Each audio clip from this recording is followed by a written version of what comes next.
Bom, nós estamos diante de um fenômeno recente da literatura brasileira, um best-seller, né? Hoje talvez o principal best-seller no país, que é A Privataria Tucana, do jornalista Amaury Ribeiro Júnior.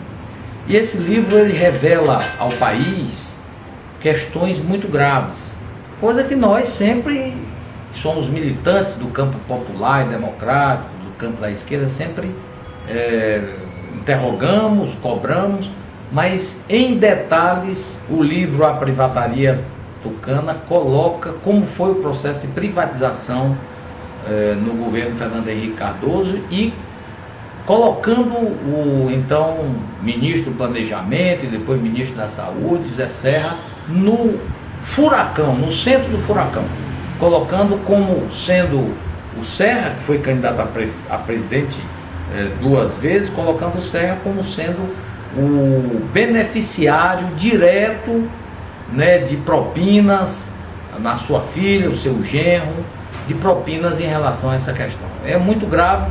Eu acho que isso precisa ser apurado, porque o livro mostra em detalhes, inclusive com cópias documentais, mas é fundamental que tenhamos um instrumento que a legislação nos coloca na mão, que é a CPI, para podermos investigar isso.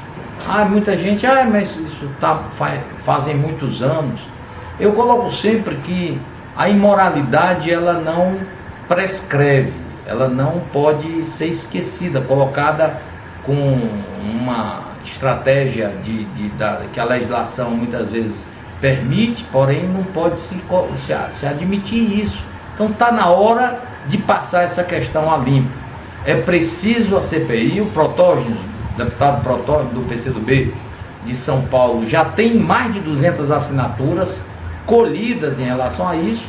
Eu fui um dos que primeiro assinei, dos que assinaram primeiro, e com certeza em fevereiro isso será pauta da Câmara Federal.